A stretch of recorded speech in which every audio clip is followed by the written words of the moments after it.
Hey guys, welcome back to SureFire Live. I'm your host, Mark Stoner, and we're here another week. So I had two guests lined up tonight for SureFire Live. I have Taylor Hill, Spark Marketer. He is here. Had Michael Boudart lined up. He had another commitment, and he apologized for being a bad friend, and we are going to have him back on another night. So it's a full hour of marketing with Taylor. Again, I welcome everybody to please have comments. It makes the show so much more fun.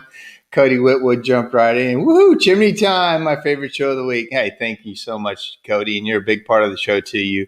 You add so much, and everybody that chips in does. Let me just come to you with our May releases for SureFire. Two big classes that we have released a couple weeks ago, if you're on SureFire, or if you want to be.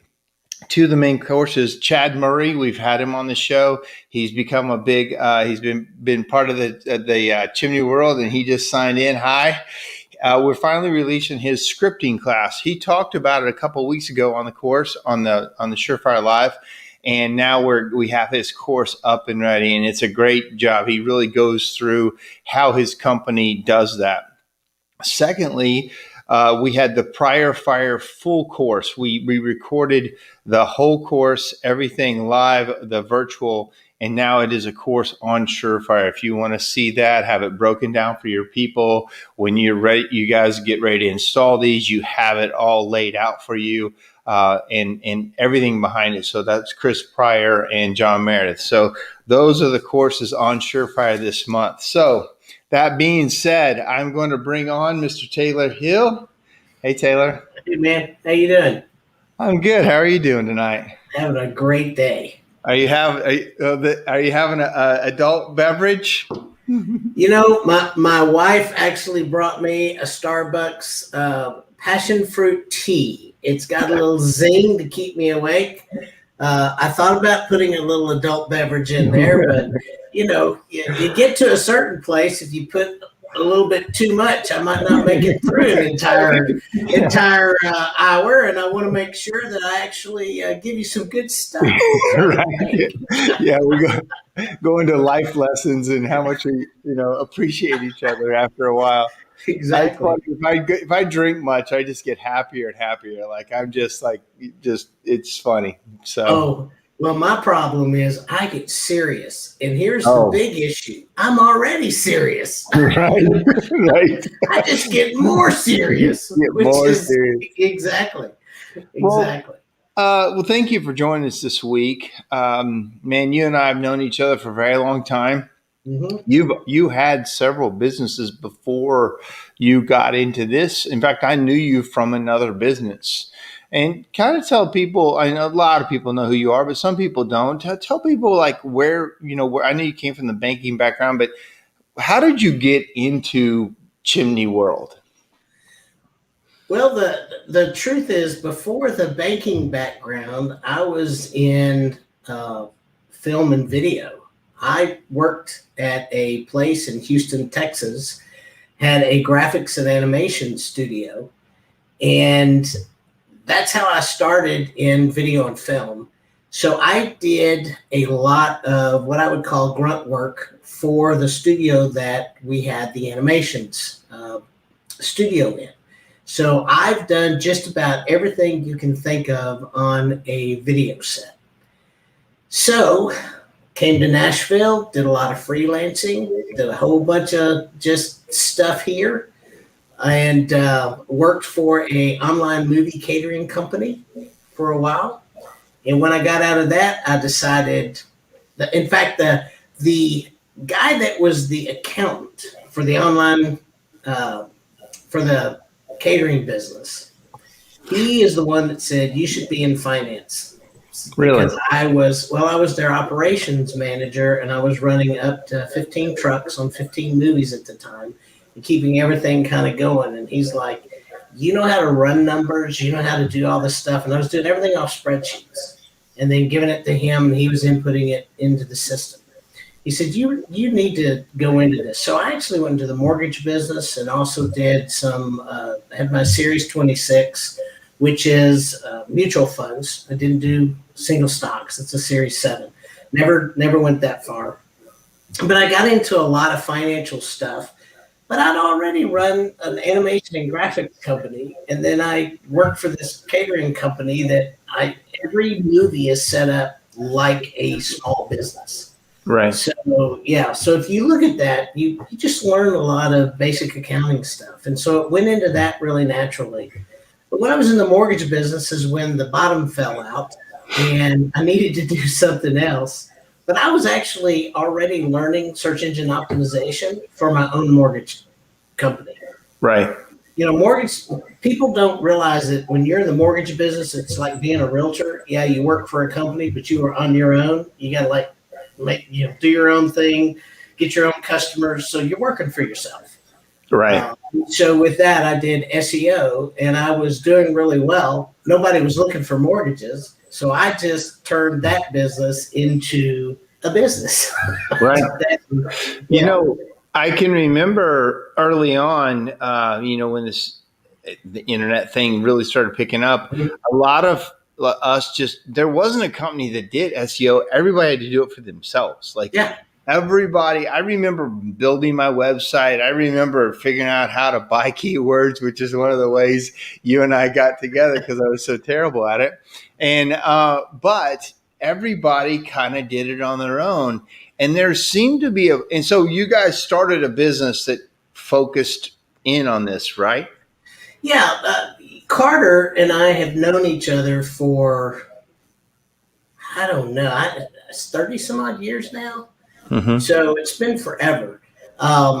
So he was actually building websites. I was doing SEO, and we were handing clients off back and forth. So we decided in 2009 that we were going to combine our businesses. Gotcha. So we started a company called Harkins Creative. Actually, I just rolled my business into his.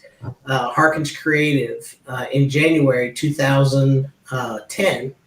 And it just, this is going to be one of those crazy things. We had the debate, is SEO more important than pretty websites? We had this debate for like 5 years until I proved that SEO is more important than a pretty website.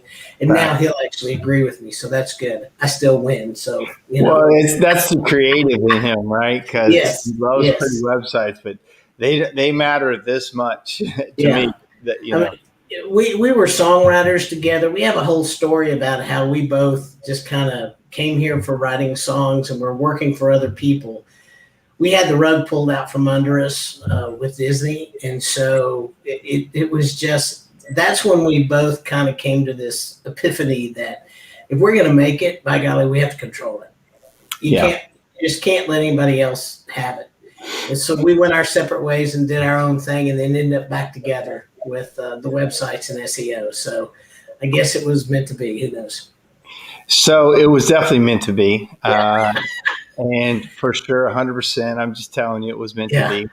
And I ran into you guys at our business meeting, and one of the first things you said to me was, you said, "Hey, looking at your stuff, how much you spend in a month on?" I think it was Google AdWords or whatever, and I gave you a number, and you said, "If I could keep it at that number and give you better results, or would you be interested in that?" I think that was your first line to me. And I said, yeah, let's talk. But one of the first things you found wrong with because I was doing it all myself or trying to pay some other people to do some stuff.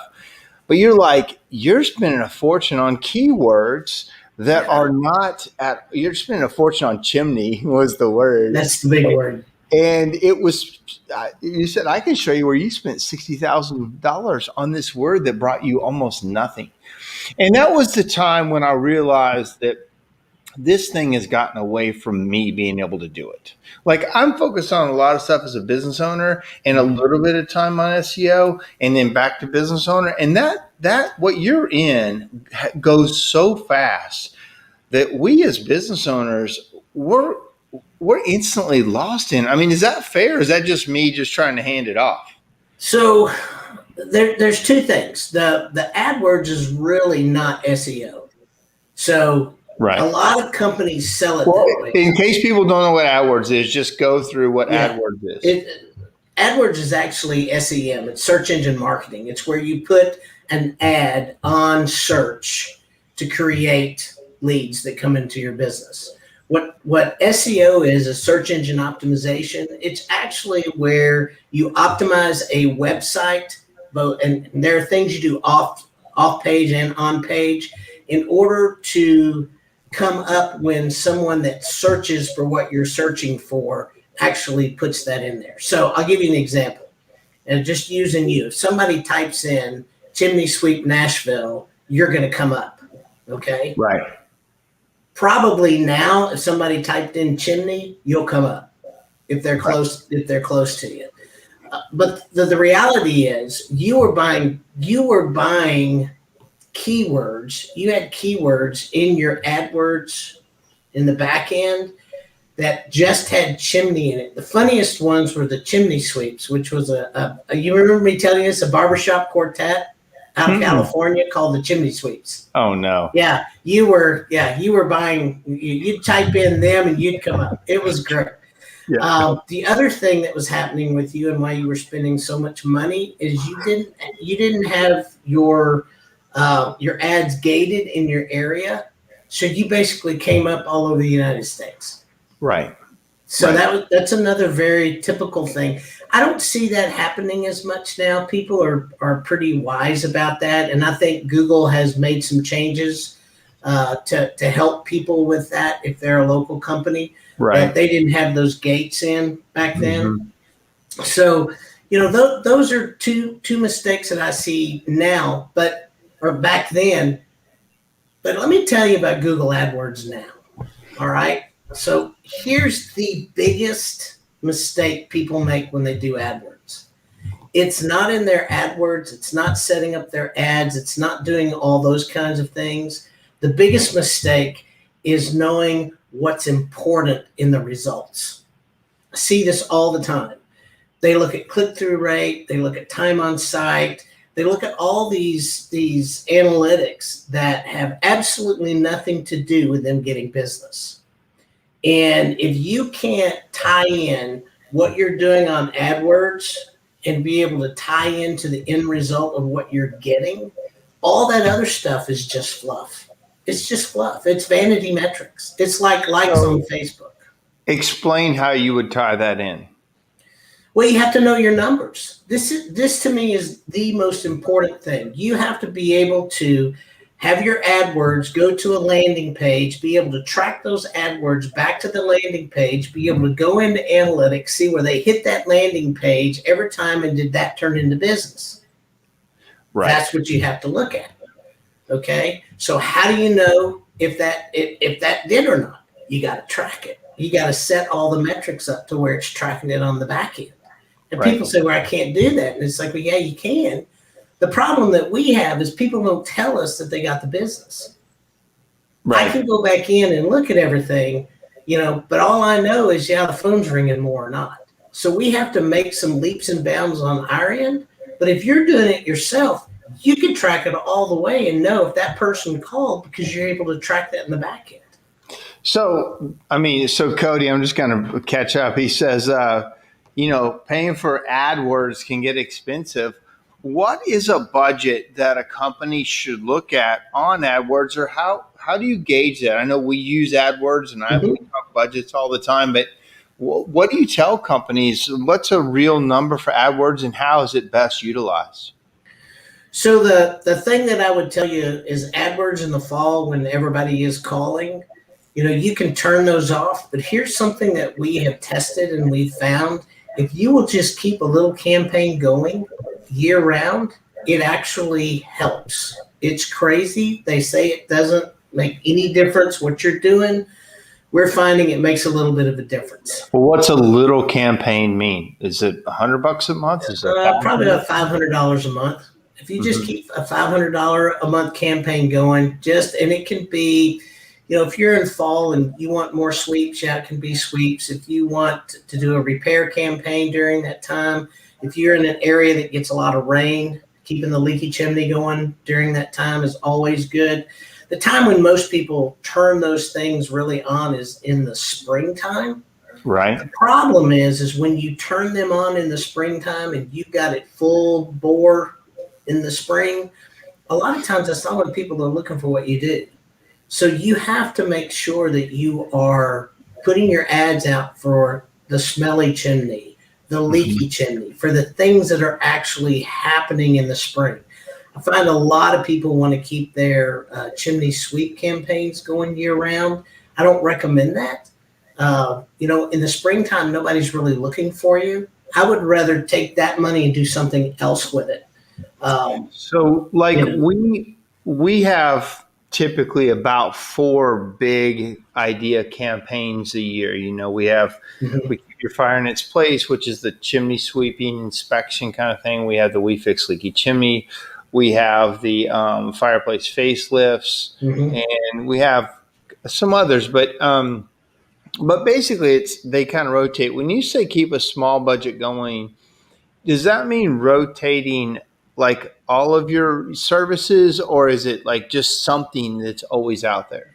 It's just something that's always out there because for whatever reason, I think AdWords, I tell you what, this is what I think. This is Taylor's opinion. So don't go on Google and tell everybody that this is what Google's doing. This is Taylor's opinion. As a business owner, if I'm Google, I'm gonna help people that pay me more. You're gonna do what? I'm gonna help people that pay me more.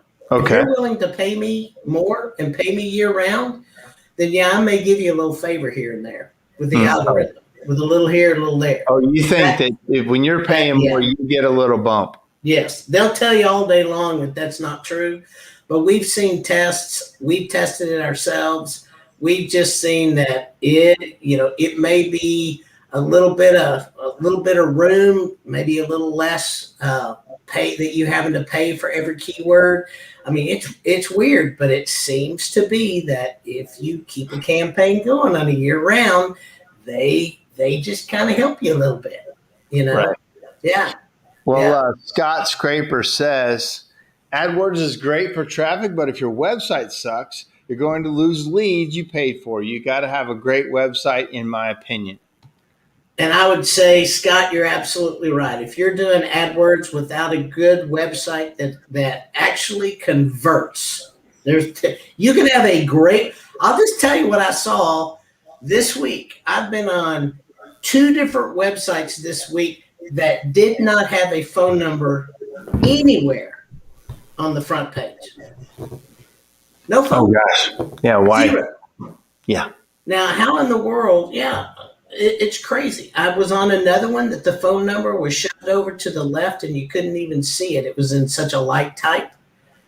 I mean, people, this is the things that frustrate me as somebody who does optimization, because I can bring leads in all day long. If your website isn't built to convert, then it doesn't matter what leads are brought in. It's the same thing. If you pay a whole lot of money to be at the top of Google, it doesn't matter because they're going to look at your reviews. If your reviews suck, you're not going to get the business. So a couple things. You're hitting on so many things. So 1, your website's got to be good. But 2, your phone service, you got to pick up the phone. You have to deliver. And then next, when you get somebody, and this is the difference between sales and marketing, it's got to turn into sales because you've seen it a bunch where you've made people's phones go off the charts crazy, and they're like, stop, stop, stop, I can't handle it.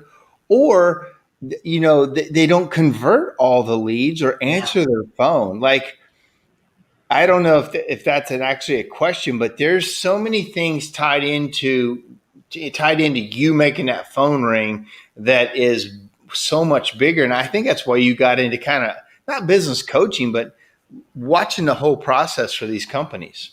Yeah, it's not. I'll tell you a funny story. It's been probably about 4 years ago. A gentleman called right after Christmas time and just said, "Hey, what you're doing is not working anymore." And I said, "Okay, well, let me, give me a day. Let me take a look." So I went through and looked at everything. He's number one everywhere. He was ranking. He's on Google My Business. He's all over the place. So I called him back and I said, "It's not us." And he goes, "What do you mean?" I said, "I'm just telling you, it's not us. You've got a problem. It is not us." And I was fortunate enough that he'd been a client of ours for a number of years. And he said, "Okay, I'm going to look elsewhere." Well, come to find out, the two women that answered his phones, for whatever reason, got ticked off, didn't get a good enough holiday bonus. I don't know what it was, but they just stopped answering the phone. Oh my gosh. Dropped. Yeah. And he called me back a week later and he's like, "Got it fixed, found the problem, and you were right, wasn't you?" So my point is, just because the numbers are going down or just because you're not seeing a lot of stuff, sometimes it's not your marketing. Sometimes it's, the CSRs. It could be your sale. Lots of things. Recently we had I started a new HVAC division, and I had a phone issue. I had a phone connectivity issue that I didn't know about. It took us forever to figure out that the phone was ringing, but not into us, and nobody was picking it up. And all my advertisers like, "You're getting some phone calls." I'm like, "We're not getting anything." And it was a phone issue that was hard to spot, and it was weird. So I can attest to that it can be something way other than what you think it is. I'm going to catch up on a couple of these things real quick. Chad Murray says it's true. We turn off means $100 a week in the fall. Optimism for Google Business, right? So when he says he turns off, he's still spending some money. Sure. Christian Howe says, got to have a good social media platform for customers to look at as well. I want to get back to that in a second because I agree. Michael Fazy says, in the past, I've gotten stuck spending a budget on AdWords / Facebook, and I've noticed it's psychologically difficult to dial the budgets back. If you aren't tracking leads all the way down to sales, is there a rule of thumb like turning the budgets to 0 for 2 weeks every year to reset? So can you kind of address what he's asking there? Yeah. Hey, Michael, how you doing, bud? One of the things that I would tell you is this: don't get caught up in the spend. You cannot get caught up in the spend. If you aren't getting results, you got to stop. You need to just stop and look at why. That's we think that if we just keep spending and keep spending, it's like me going on a diet. Okay. If I'm eating ice cream every night and saying, "Gosh, I'm just not losing any weight and I don't understand why, but I keep eating ice cream," I'm not attacking the problem. Does that make sense? Yeah. So it's the same deal. Every single thing that you spend money on, and people, I've had other marketers get mad because I don't know why you say this to your customers. You need to get back in touch with whoever's working with your marketing and have them dissect that sucker and find out what's going on. That's the thing. It's a lot of money. So to his point, to me, maybe I misunderstand, but to his point, he's like, okay, we're tracking it all the way down. At some point, should we just hit 0 and reset and see what works next? Like in my mind, he's saying, should we just, not run the same ads forever, like have a reset button and then gauge them like new again. That's how I see. I see what you're saying. So everybody needs to start with a floor. I don't know if you remember this, Mark, but that was the very first thing we did with you.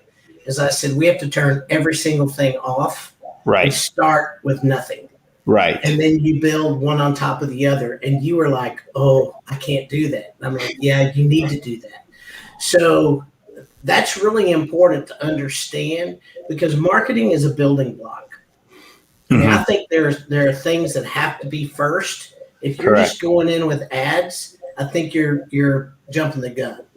Your building block has to start with website, Google My Business, optimization, because that is going to play a part in everything you do. It ties to everything. It's like Yes. in the middle, and everything comes to that. Everything comes to that. Google looks at that. Facebook looks at that. Yelp looks at that. I mean, all these platforms are actually looking to see your content, and the bulk of your content needs to be on your website. And from that is where everything is really found on that website. Yeah. So I'm going to bounce around just a little bit. The question about your overall social media, Christian said, got to have a good social media platform for customers to look at as well. And, you really got us going on a lot of Facebook ads, not just boosting and not just, stories.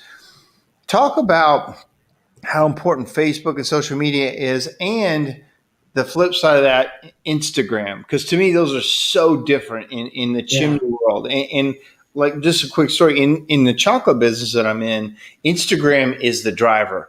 I mean, everybody comes to see us because of our Instagram. In Chimneys, I get almost nobody saying Instagram, but we've tracked the numbers, and we get a lot on Facebook and ads. So talk to everybody about social media platforms and what you found. So the platforms are all really different. And my wife's an interior designer. Instagram and House is where she lives. Absolutely. Because it's very visual.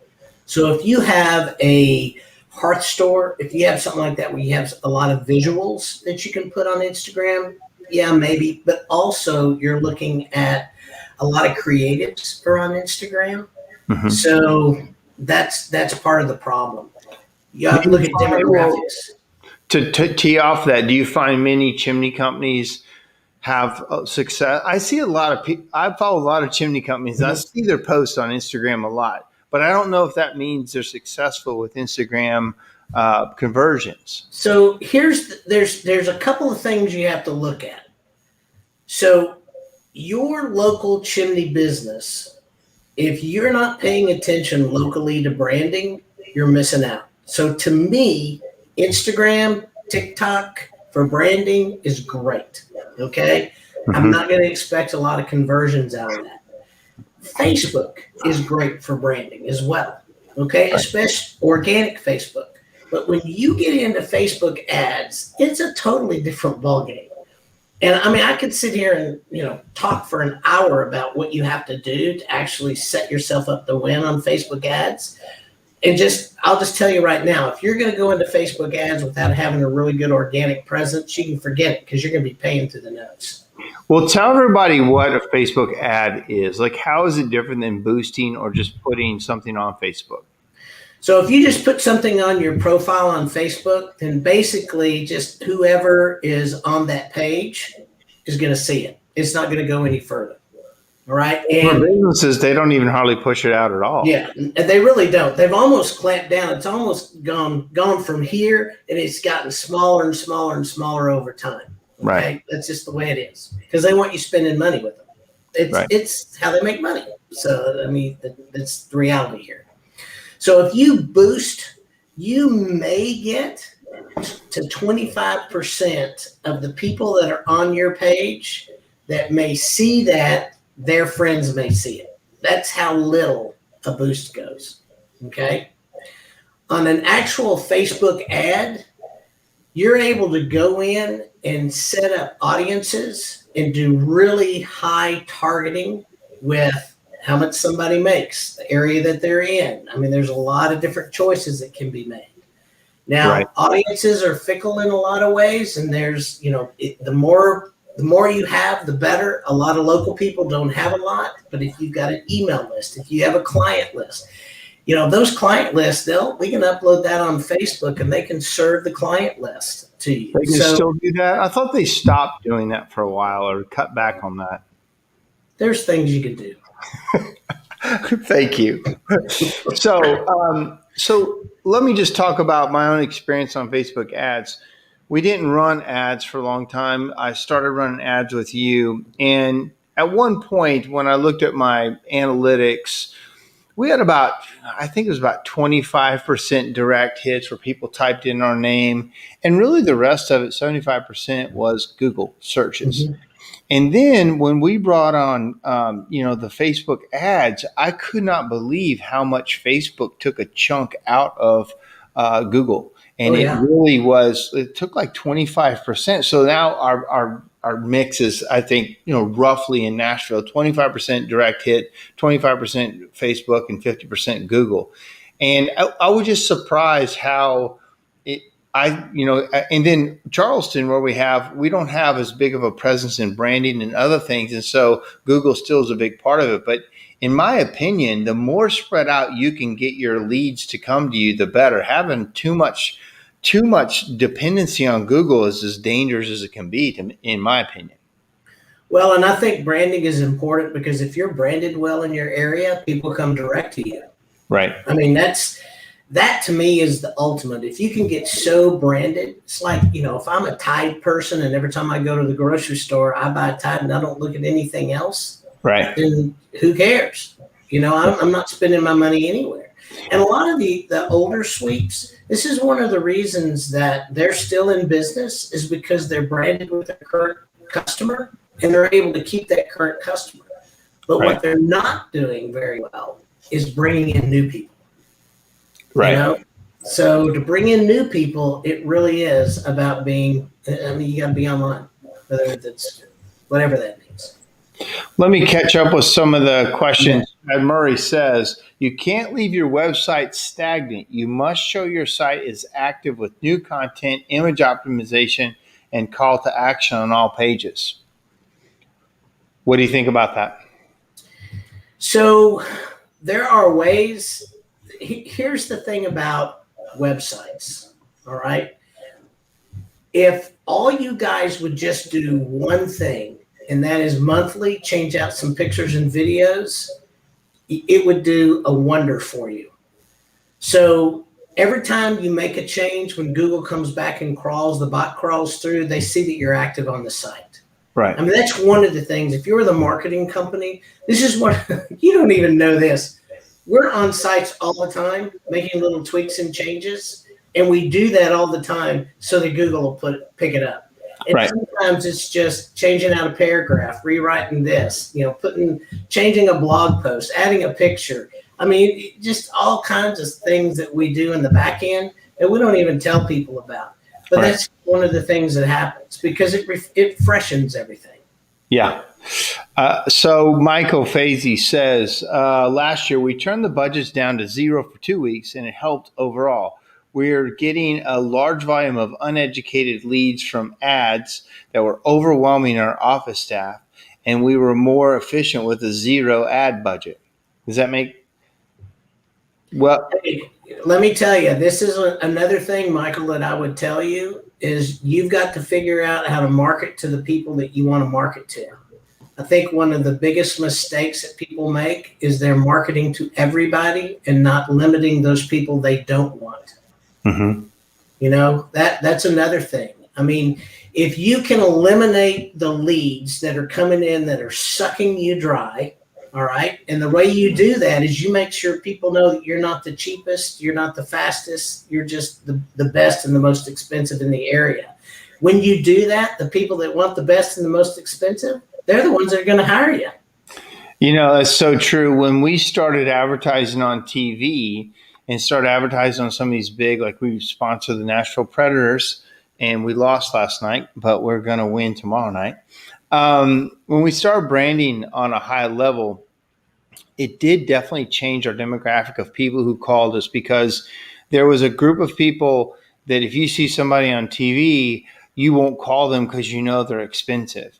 And then there's another group that says if they're on TV, I'm definitely going to call them because they got their game together and they're willing to put it out there. And the same with some of the branding things with like the Predators and some of the other things we do to brand our name so that people know our name And then the funny thing about branding is you get so many more referrals. Everybody says they referred you because one contractor, may be talking to a homeowner and they saw you on TV or at a game and said, yeah, I've heard of these guys.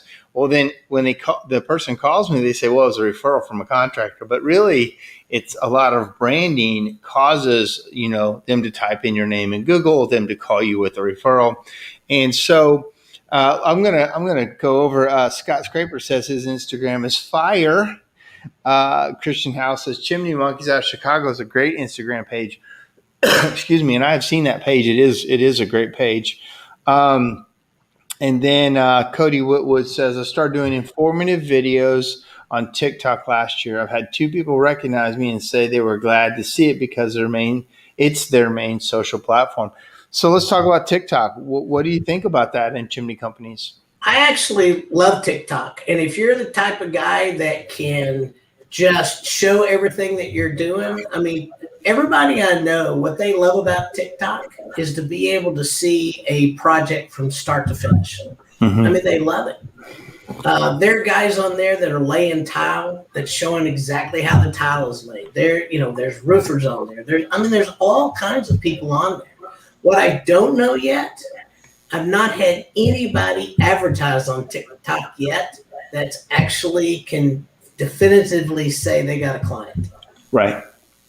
And I'm talking about advertising. I'm not talking about just TikTok. I love that. I'm talking about advertising on TikTok. I'm not talking about actually go through and creating content. There may be some people that do get work off there, for the content. Mm-hmm. But yeah, I mean, I will tell you the people that are on TikTok the most are in my sphere, which is basically the people that work with it, because those are people I've talked to, it seems like, in the last year. So, yeah. But they're all between 25 and 35, and they love it. Yeah, I enjoy it. At times I'll go on a run, and then there's times I learn a lot from it. Yeah. There's times I've bought some things from it. I'm like, oh, that's cool. But here's the thing I think about anything that's happening now and anything that's coming is you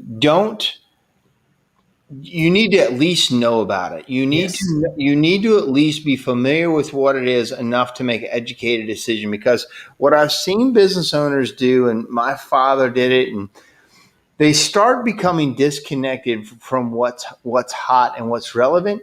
And then pretty soon people don't talk to you about it because you don't know what they're talking about, or when they're talking, you have no idea what they're talking about, and you become irrelevant. And when you become irrelevant in business, people stop calling you because they don't need your opinion, and you start to slowly fade into the background when you don't know what the new thing is. I don't care if it's the new music, new app, new software, new whatever. You need, as a business owner on all levels, to be at least knowledgeable so that you're relevant. Becoming irrelevant as a business owner is one of the worst things that can happen to you, in my opinion. So let me just tell you marketing wise how I think about it. Okay. Because I think as a business owner, that's absolutely true. As a marketer, what I want to know is what is relevant to my current customers right now. Right. And along with that, what's on the horizon to the customers that are coming. So right now, the 25 to 35-year-olds, they're on TikTok. They're probably not a big buyer of what y'all do yet, right? But they will be, right? Okay. So, are they going to stay on TikTok? Are they going to move somewhere else? Right. Those are the things that you don't know, and those are the things you have to watch. So, I look at where are the current customers right now that I know that I have to be. That is a place that I'm going to put money. Okay, I'm going to put money there. Then, if I got some money left over, I can try some of these other things. Completely agree. Test it. That's another thing people forget. Marketing is a series of tests. It is. It's all testing. And if you don't test and give it a long enough run, I mean, I tell you this all the time. You say, well, how much do I need to spend and how long do I need to do it? I'm like, well, you need to spend X. You got to do it 6 months to a year. Period. Right. For sure. You're never going to know if it works or not. So for me on my budget, and let's just talk about marketing budgets for a minute. I used to spend about 10% of gross on marketing. And over the years, I've been able to dial that back, and we're at about 5.5% of gross on marketing. And of that marketing budget, there's a big percentage that's just locked in stuff. There's just locked in stuff. I'm going to do it all the time. And there's a small percentage that I take, and it's risky stuff that I've never done before. And it's, let's try this, what you just said. Let's try that. Let's run a new thing over there, a new magazine, a new ad, a new marketing, whatever. And then, but the majority of my budget is locked in stuff that we do over and over and for years and years. Talk to everybody about what their marketing budget should be, and what do you do with the budget? Like, how do you coach people on that? So budgets are one of those things that I like using percentages, but also like you got to be real with yourself. All right. You're not going to spend 10, 12, 15% of a budget if you don't want to grow. There's a lot of people that are out there that says, yeah, I like my life. I like what I'm doing. It is what it is. If you're that kind of person, you're probably going to be spending 5 to 8%. And that's probably anywhere between $500,000 and $2 million, okay, a year, right in there. And I would say that's probably anywhere from 1 to 4 trucks, just from what I've seen. Mm-hmm. When you start saying, I want to grow, you got to put money into growth. I mean, you gotta up that game, right? Because at that point, you're really trying to put money into growth. But here's the other thing I see: got people say, "Yep, I'm going to do it." And they put a whole bunch of money in, but they don't take some of that money and hire. So this is when I get the, "Can you turn it off now? Can you turn it off?" Well, some things I can, but some things I can't. Right. So, you have to know if you are going to grow, you have to put yourself in a growth mindset and get prepared to grow and know how many trucks you got to add, what's that cost, how much, how much tools cost, all those things that you have to lay out. So it's not just about upping your marketing budget, it's about upping everything to grow. Yeah. So that's another thing. I've seen some people put some of their marketing budget now into a hiring budget. Mm-hmm. Because a lot of people will turn off marketing because they're already so busy. And that can also be a death spiral the wrong way, because you can't always turn marketing and branding back on either. It's not a water faucet. Part of it is, mm-hmm. and you can kind of crank it up a little bit. But two things I learned in 2008, you can't just turn it on because you want to turn it on, and you can't always just turn it off because you want to turn it off. That's not how marketing works. Correct. And the other thing is, this is a huge thing. You cannot make people look for what you do if they're not interested in what you do right now. Yes. All right. And so that's why when you guys turned from a sweeping company into masonry contractors, it changed the game. And it's, I was around when y'all started doing that. Mm-hmm. You go in and find the problems and then schedule in the spring and summer to keep everybody busy. And it changed the way that y'all did business. For sure. And so you actually gave people a reason to seek you out in the spring and summer. Yeah. There's a couple things like Google and all that is really a listing service. They've got to already know they need you. And mm-hmm. then they find you, and you got to be found on Google and all this stuff. The other things, the branding things like, say, Instagram or Facebook, mm-hmm. or TV, they come out at them, and then they're like, oh, I need that. And that's the difference, because the one fishes for people and brings them in. The other one makes sure they find you. Yeah, so it's called interruption marketing. So if I'm seeking out, the best example I know to give is if I'm taking a trip and I'm going from here to Smyrna where you are, all right, and I need gas, I'm going to seek out and get gas, right? That's because I'm searching for gas. But if I don't need gas when I leave here, I don't even think about it. But I may pull off to get a soda, and while I'm there, I'll just go ahead and get gas. Right. That's interruption marketing. I'm somewhere else and decide I'm going to do that because I just happen to see it.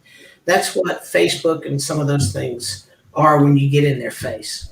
Well, speaking of listing, Chad asked a question. He goes, we're talking organic and paid and not about lead gen platforms. Taylor, what's your spin on Thumbtack, HomeAdvisor, Angie's List, and the dreaded Yelp? Okay, Chad, I'm going to tell you what I really think. I think it's the dumbest thing in the world that people put money in the very platforms that compete with them online. That's my absolute thought process. Now, as a marketing person, if you need leads, you got to use them sometimes. They're lousy leads. I've never heard anybody, used to Angie's List, but when HomeAdvisor bought them, that became a problem. The other thing that I really hate about these platforms, they are the number one reason for map spam. For map spam. We have been able to track back, especially this company called Chimney Kings. They are HomeAdvisor. That's who does that. They're lousy. It's not about spend. This is a thing. Don't spend money to spend money. You need to track what works. And if what works for you is door to door, putting flyers out in a neighborhood, keep doing that. Fact. If you have to figure out what works for you and keep doing that and build from there, period.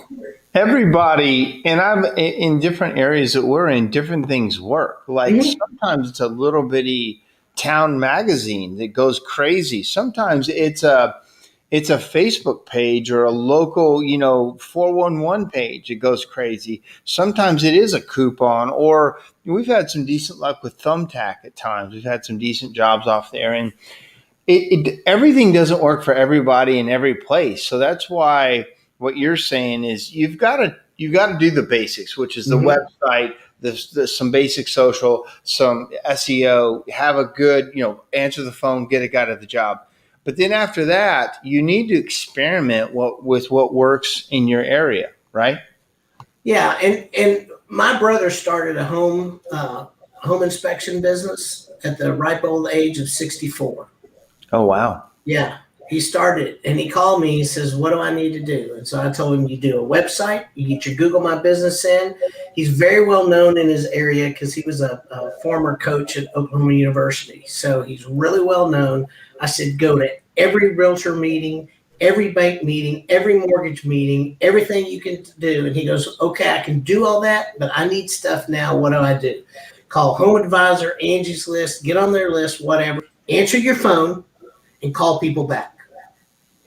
He did that for a year. He's dropped them all. And he did 480 some odd home inspections last year. Wow. And he's building a business. He's making his retirement. Started at 64, but he's working it. He's working on some stuff. What you just said, what you just ripped off there real fast of how to make. Now, a lot of people that are listening to this they're busy. They don't need what you just said. But if they ever do, or they ever start something, or they ever start a new location, say that list again that you told your brother. Website, really good optimized website, on page, off page. We built his, so I know it works. Google My Business, make sure that's optimized and filled out to the absolute max because you're going to get a lot of business from it. He has a strength. People know who he is, and he is well known in his area. Use it. Okay, so not everybody has that. Okay, not everybody has name recognition, has that kind of ability, but you've got something. Okay, you're a member of a church. You can get ahead of, a chamber. You've got to find a mentor in town. There's always something you can do that can help expand your influence. That's what it is. It's just expanding your influence into other areas. Do that. And then if you need to get a hold of Home Advisor and Thumbtack and all those deals and use them, fine. But answer the phone, answer your emails, and call back quick. If you do that, you'll get business from them. Yeah, then managing the business and leadership is a whole nother thing. But, yeah. Mike. So Christian wants to know his name. You don't have to say his name on here, but Christian, if you want to email him, let me just put this up here. It's right here, Taylor@sparkmarketer.com.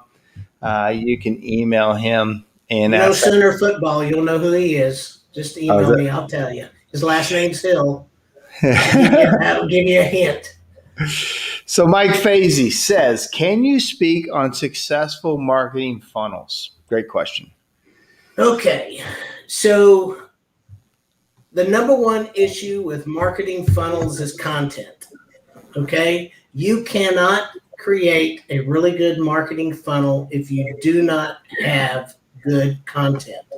That is video, great pictures, and really good ad writing. That's what you need for a funnel. So, and it's like any other funnel. You want to be really broad in the beginning. You want to bring people in, drop as many people in from the top, and then you kick people out as they come through. And that's another one that's a great way when you put a whole bunch of people in a funnel, and as they come down through there, to make sure that you get rid of the tire kickers and the people that are not going to pay you and the ones that are too cheap and all. I mean, you've got to create an ad in each one of those tiers, and we do 3 tiers: top, medium, and bottom of funnel. And then the ones that spit out at the bottom, those are the ones you want to do business with. You helped us with some funnels with SureFire, and to try to find our audience and try to find some things, and it can be a lot of work to get. To get that dialed in, who responds to what and at what level, and the A/B testing, and man, we found it tough to build a really reliable funnel for what we're doing.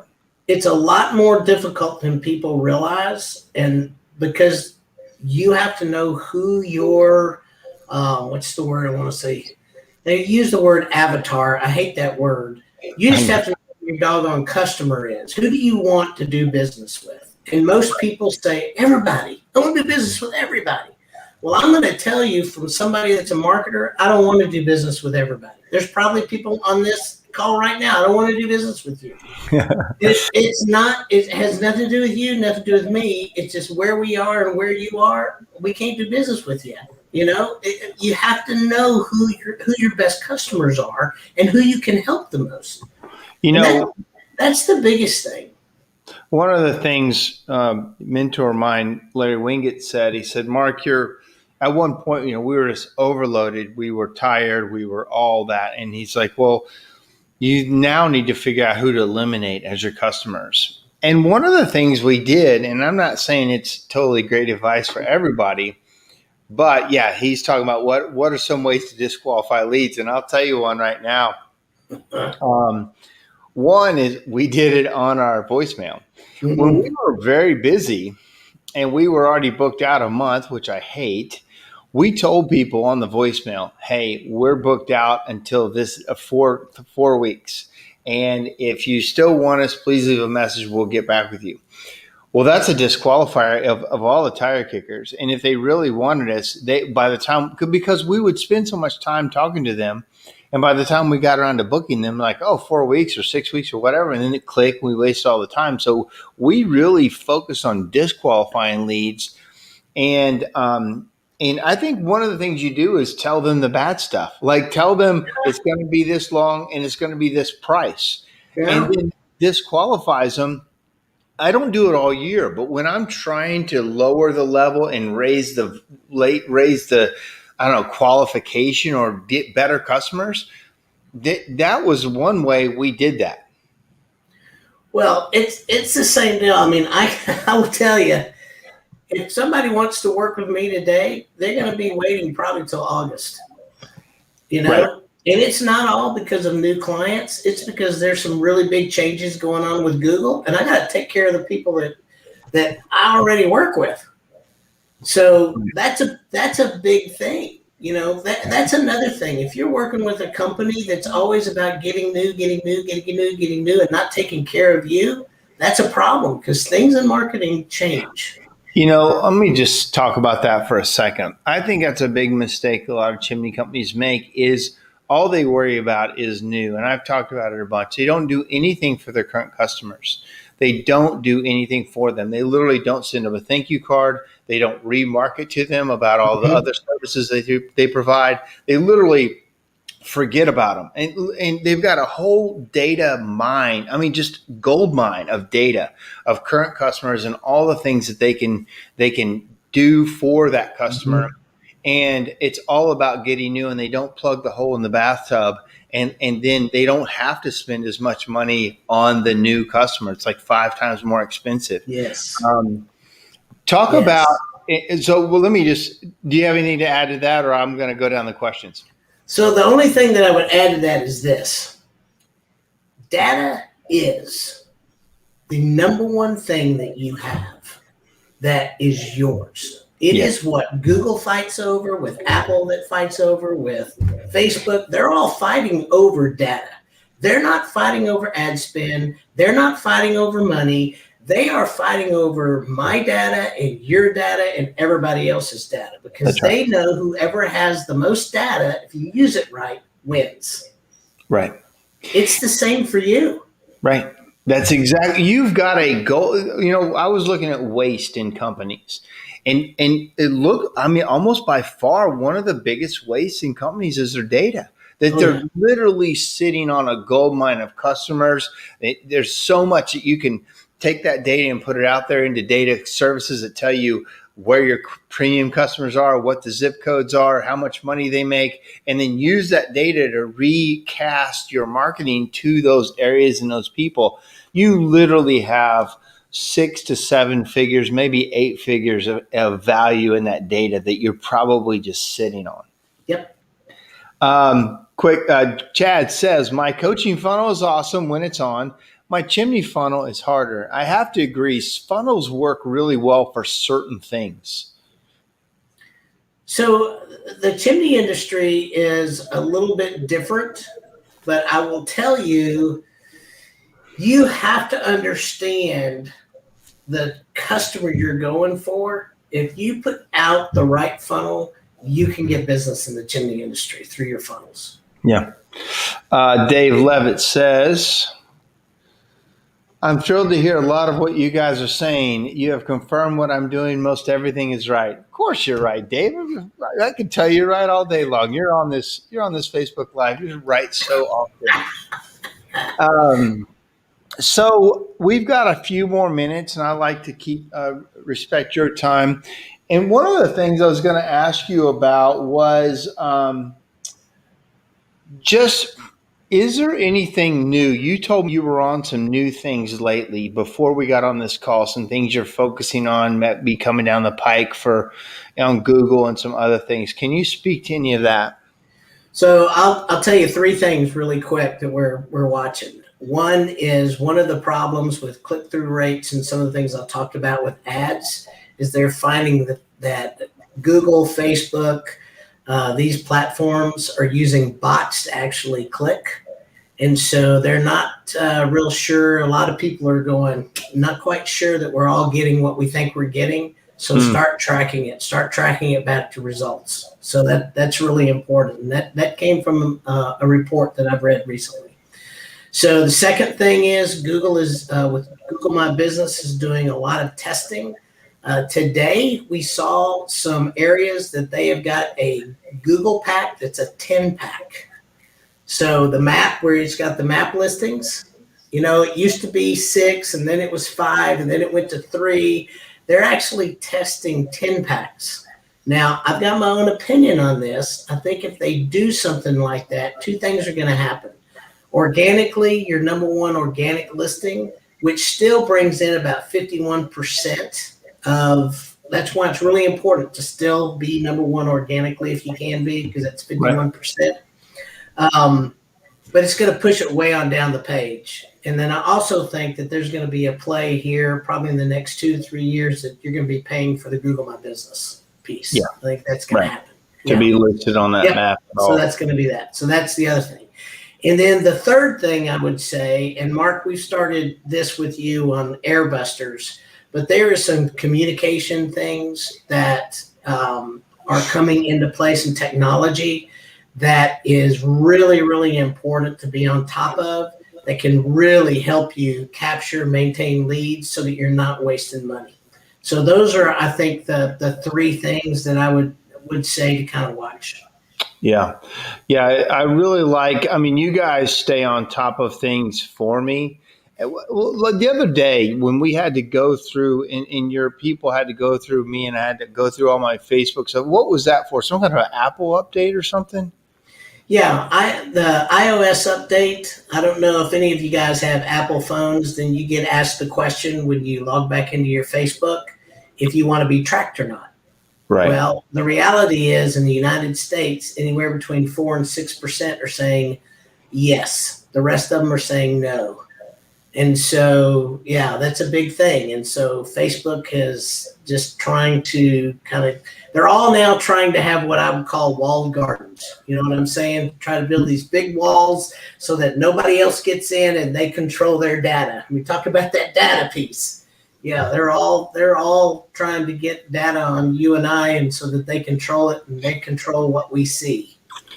It feels like there's a lot more control than ever. And it seems like that's not going anywhere. And there's a frustration piece of me that wants to say hell with, Facebook and all that stuff. But there's a business side of me that it's very much part of my business and life. But man, they've intertwined themselves into our world that it's hard to unwrap if you're in business. Yeah, it's tough when you think of I think there's 508 million people on Facebook worldwide every day, something like that. I mean, it's crazy. Yeah. So, it is hard. But I'm with you. If I could, what I would really like to do is take this phone and go put it in the toilet and flush it. I mean, how many of you guys feel that way? If you could just flush your phone and go back to just flush it.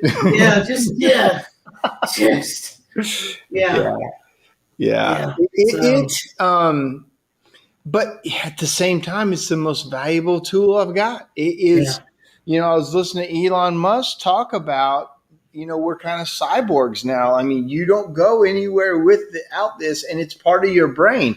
It's just our input system, our input method, which is our thumbs and fingers, is slow. But, there's a whole thing where this is going to end up being part of your brain at one point, and it already is. It's just outside your body. We're cyborgs now. That's what we've become. So I took my dog to the vet the other day, forgot my phone, left it at the house just with all the stuff going on, got to the vet. And so I actually petted 2 cats instead of playing games on my phone and answering emails. It was, it was kind of nice. I mean, it's like, wow, you're at the vet, actually an animal. Well, it's tough. I mean, we all fight the same battle. It's part of who we are now. It's a part of business today. It is. I have to say, for me overall, it's done a lot more. The speed of business, my lifestyle, the convenience to customers, the money that everybody makes is better because of technology. But man, it can rope you in. Yeah. So I have one final thing that I just want to tell everybody. If you go to sparkmarketer.com/playbook, I am doing a free evaluation of websites. If you want me to evaluate your website, go there, sign up. It's going to ask you for some information, how big your company is, where you're at, address, all that good stuff. But I'm going to go. It's not just your website. I actually am going to evaluate your entire marketing situation, where you are, where you come up, the whole 9 yards. Just social, all of it. So it's free for now. It's probably going to be about a $500 cost to it down the road. We're making it free. Yeah. It really is a bargain. So if that's something that, that you want somebody to look at, there's no obligation there. You can get on a call with me later and we'll go over it. So it's just an offer to everybody. Well, I do have to say that you have done so much for our industry, and I'm really appreciative of you and Carter both really you took us chimney sweeps into heart. You wrote a book on this kind of business. You did a podcast. You constantly help, with the CSI and NCSG, and you really, you hosted a lot of stuff for us as we're going through things, and you guys just bring a really great element to us, and so much. You give so much. So I want to thank you for doing that. And you're going to be speaking at the CSI homecoming. It's August 18th through 20th. You got several classes, and so if you guys are interested, I'm going to be speaking. I'm going to be going over dumb is real and some of my disasters and what we learned from them and how not to replicate them. But John Caesar's going to be talking, and Tommy Nelm's got a great thing. We're taking a lot of our business symposium and putting it into homecoming, but that's on the business side. There's a ton of technical side classes as well, safety and all kinds of classes on the technical and on the business. So ideally, bring your whole company. You can go to csi.org and look at that. So anything else, Taylor, before we close out tonight?